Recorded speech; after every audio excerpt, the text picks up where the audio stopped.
Good evening, campers, dreamers, and babysitters, and welcome to our raw reaction review for Marshmallow. Yes, this little known indie gem. We'll see. But yeah, no, this little film just popped up on Bloody Disgusting for me about a month or so ago. I saw that it was releasing in April, and I just thought, with kind of some things coming up that we're going to be announcing soon, kind of getting in the way of a lot of things, I wanted to make sure we had ourselves set up nicely for April with at least a couple of indie picks out of the horror genre, and Marshmallow just so happened to be one that I got a quick response from the team behind it, and we got to watch it. Luke actually just finished it this morning, just got to check it out. I've actually had this watched for, a couple of weeks now, I think, like 2 weeks, and I have been eager. Just try not to be too pokey, but eager to discuss this with you, sir. So I'm going to let you take the floor. Let us know how you're feeling, initial thoughts, impressions on Marshmallow. I went into this one really cold. We got the email and I decided to check it out. And I really just checked out, that little log line that they give you and it pops up right there on IMDb. And of course, the poster. And poster, big selling point, just like something like Frogman, where you see a poster, it's so well done, kind of harkens back to some of those 80s vibes that we get that so many Drew iconic posters. Struzan-esque posters. 100%. It's like, those ones that you want up on your wall, and this one's no different. So I didn't really dig too deep in this one. I wanted to go into this one a little bit cold because everything was pointing so positive. And, this falls really in line with what we just did. Hell of a Summer. We did Wake Up, all coming of age horror. It seems like we're really hitting a couple of different points here. And Marshmallow falls right in line with that, where it is this kind of coming of age horror. We're dealing with kids at a summer camp. And our critique for Hell of a Summer was it didn't really do anything different, didn't really do anything unique when it comes to the slasher subgenre and a couple other mashups here, not to give too much away. But this one does have a lot to offer in terms of the story, the narrative that they do cover. They really do cover a lot of ground, a lot of unique takes in this one. I think a really different avenue than what the trailer does show. And man, what an experience this was. Yeah, I mean, it's no secret if you've been here a while that Luke and I have an affinity for a specific kind of horror. This is a very, very specific. We love all kinds of different things of horror, but this is something that this concept here is something that we like to play with a lot in our own writings, and we hope to show you guys some of that in the future here. But there's this kind of element that this film and a film that we're still waiting to hear if it's going to be coming out soon as test screening, that they both tackle a very different but similar enough kind of concept here, and they both do a very different version of it, and they're both brilliant. I thought this movie was excellent when it comes to just having that kind of both nostalgic yet being fresh camp story with a different kind of message. You expect a lot of these, like with Hell of a Summer, where it's like, oh, it's a slasher, but they don't do anything fresh with it. They don't do anything all that unique. This one, it's like, is it a slasher? Is it more than a slasher? There's all these questions, and the poster does say question everything, and you just find yourself trying so hard to uncover every little piece of this puzzle with our characters, as it just seems like time is running out all around you. It's expertly well done when it comes to this style of horror. I like that take of question everything, because that is the thrill ride that this takes you on. Now, this is a bit of a slow burn. I think when people go into this, you're not jumping right into it. They do lay a very solid foundation. But as I was watching this and we passed the 30-minute mark, I was thinking a lot of people may find this a little bit too slow when we're going into, especially when you watch the trailer and it is really leaning on those slasher elements, which we do get. But, I didn't have a problem with it because of, especially once it all comes together and you realize what you're looking at, they kind of breadcrumb you in terms of character development and just little lines that they drop throughout the film that'll make you question what exactly is going on. They really do use it to their advantage in terms of what the story is and what they're really building toward. There's a great campfire scene in this that we see in a lot of, the slasher subgenre, Friday the 13th, a lot of those things where we're kind of laying this ghost story in a sense, and there is a supernatural element to it, has a little bit of hint of that, and I rather like that because the ghost story here is something that I was hoping that they were going to double down on because it is so well done. And when we get 2025, there's so many generic kind of ghost stories out there, but this one has a very particular take that I rather enjoyed. So I was really hoping that they were going to have some sort of payoff in that aspect of it. So they really do lay this really solid foundation. So when this thing does pick up and it gets going, you're in that slasher element of it, but you're also kind of putting things together. It really does make your brain work. Yeah, and I think like one of the really key aspects here is a huge spoiler, so I can't necessarily talk about it too much in depth, but it's a big change from what we're used to seeing with these kind of movies. Even the film we really adore, Test Screening. Once you understand what's going on, it does go for, I wouldn't say the traditional route, but there's something that you'd expect to kind of be a little bit, I guess, on the darker side, and they do that. This one they do something a little different, and I think that it's such a change of pace. It changes things, the whole way you think about it, the whole way you consider what's actually going on at this summer camp. It really flips it up on its head. It's almost tragic, and I adore it. I think it's such a smart play. It's something that we never see, and I think that it is something that will set this movie apart for a lot of viewers. I think some people may want them to go the more traditional kind of in your face route with it, which I guess that's fine if you want that. But for me, I loved almost the cerebral horror that this final revelation gives us, and it's just like, wow, that's deep, that's upsetting, but also slightly hopeful. It's kind of a lot of it's a lot of things all put into one little melting pot, and I love what they do with that from a scripting angle, a screenplay angle. They absolutely execute it beautifully, and I think, yeah, it comes up paced well and is perfectly put in the film. Yeah, this is written by Andy Grzykowiak, which he had also done a film that I rather enjoy. I think it's kind of got a mixed reception. Black Friday came out a few years ago. I love the take on that.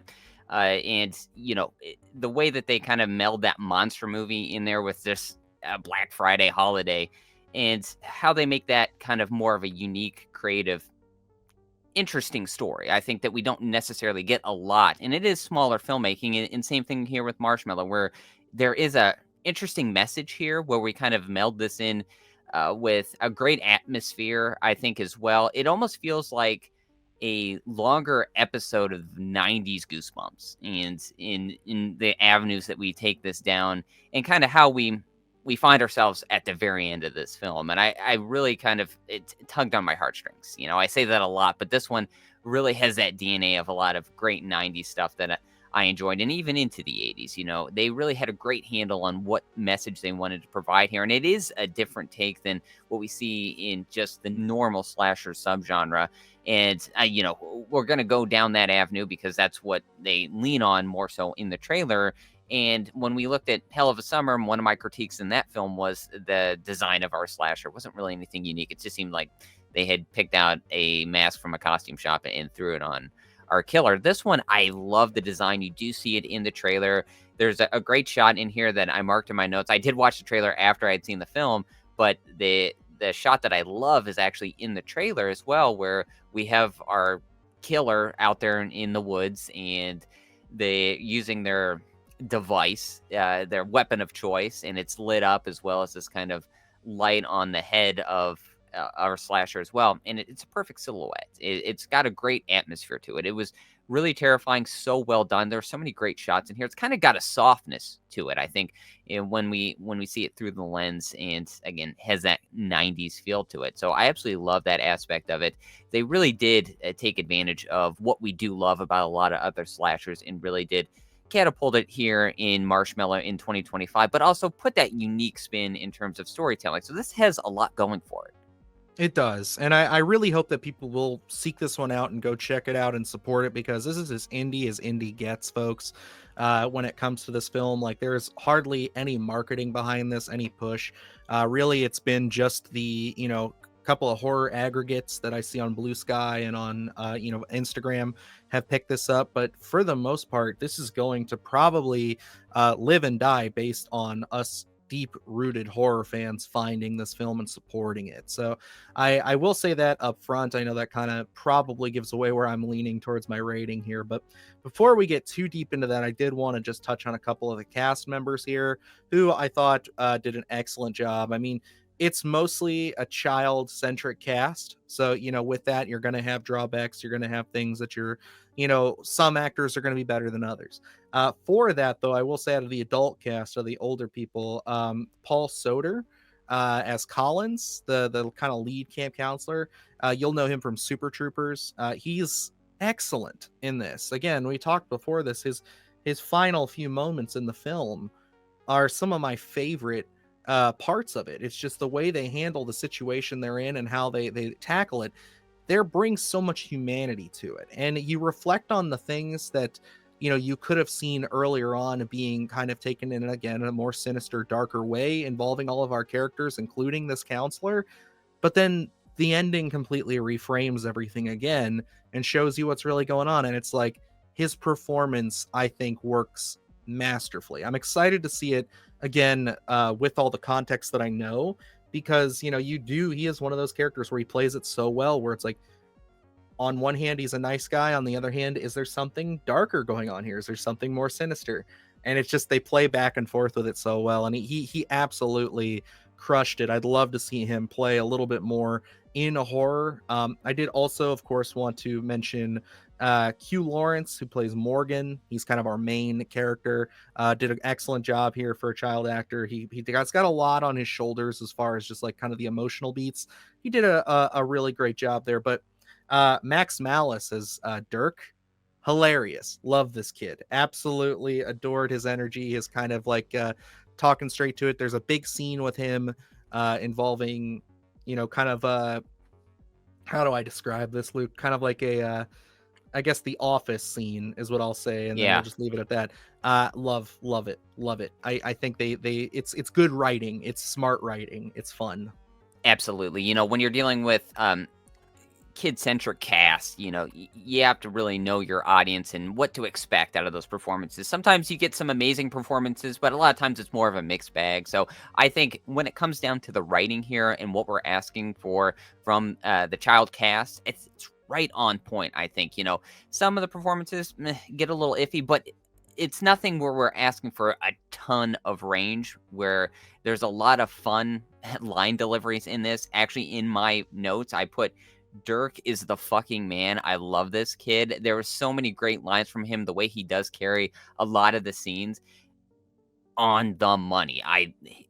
Anytime he's on screen, I can't take my eyes off, because it's just perfect. Great delivery, great comedic timing when it's need be, but also sells some terrifying moments as well. So I absolutely love it. The adult cast as well, I think they play well together. We've seen the camp counselor dynamic 100 times over, but they still bring a lot of funny elements to them. The dynamics between the camp counselors, I think, work as well. And like you said, Collins, when we get moments of just him by himself almost reflecting, I think those work so well, especially for the subject matter that we're in. So I think overall the cast really did hit on point. Again, it's nothing where we're looking for overly strong performances. It just, the writing works with the performances, so it all does play really well together, I think. So, no big strike there at all, I don't think. But, when you're looking, I think, I didn't have a problem with it, but when you're looking at what's being billed as really more so a slasher film, this isn't a gore fest. There isn't a lot of gore going on here. So if you're looking for that, you'll be underwhelmed, but that's not necessarily 100% of the story. There's a lot of slasher elements to this, but like we're saying, we're dancing around spoilers. We can't give everything away. There's more of a deep-rooted narrative here, and it doesn't really necessarily call for a lot of gore. There is some blood in this, but it's not something where we're going to be comparing it to a lot of more gory films coming out this year, but it doesn't need to be. So the narrative here is rather strong. I love the camp vibes here. The cast does play well together. So like I said, this one has a ton going for it for me. This one is going to be a really, really strong recommend. I think going back to this one, I'm going to have so much fun. I can't wait. I hope this Blu-ray is out. I hope this gets a physical release. I'm assuming it will, but I think, the poster's great. I really hope they take advantage of that. This is something that is screaming for a Scream Factory release. Scream Factory, Witter, get a VHS made for it. It's one of those ones I'd love to see again. It hits those. It's still a modern film, but it hits those, those 80s beats so well without It's got the DNA.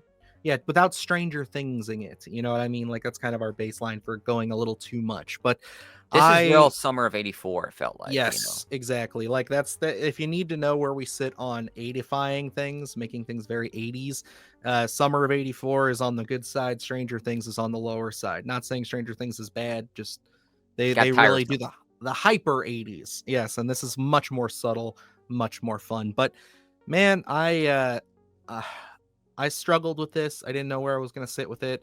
But I haven't given one in a while, and I think this one totally deserves it. I'm giving this a must see.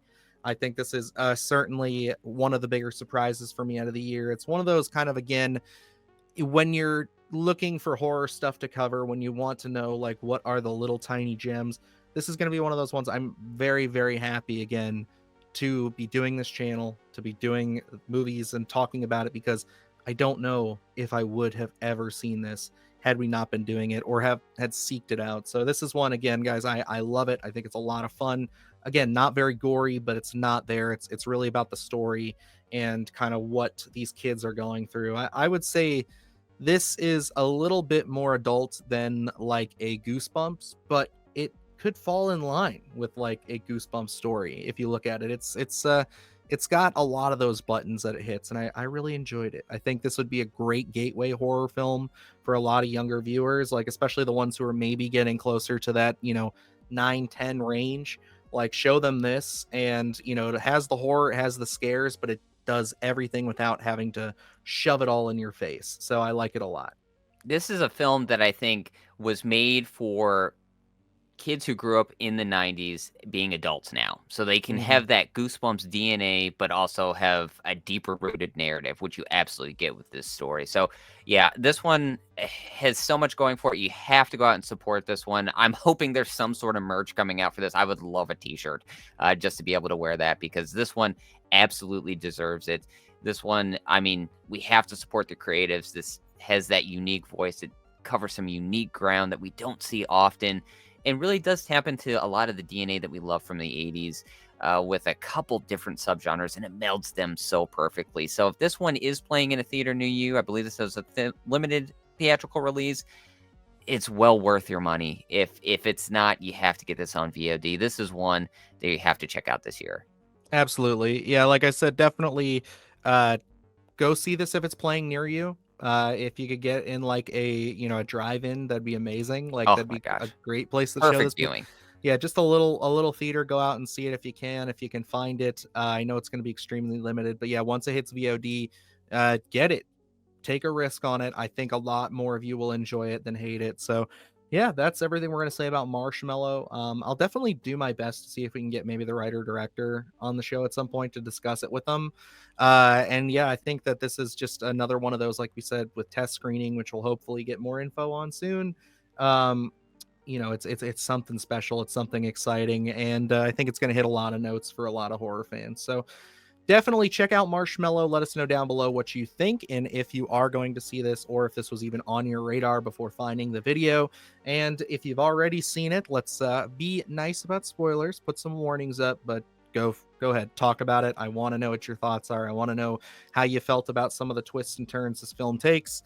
And other than that, we got a lot of great stuff up on the channel. By the time this comes out, I don't know if my new list is out or coming out, so we'll see on that, but there should be a new Disturbing Horror Movies list up soon, as well as we just did a bunch of reviews over the weekend between Wake Up and Hell of a Summer. It's been, like Luke said, very much a coming of age smorgasbord over the last week. So definitely check some of these out. Let us know down below. And yeah, that's going to wrap us up here, guys. So until next time, I'm Dylan Newell. And I'm Luke Janesco. And remember, stay scared. Do the horror shit, gonna do it live. Cause Splattercast kick it every day they live. Splattercast,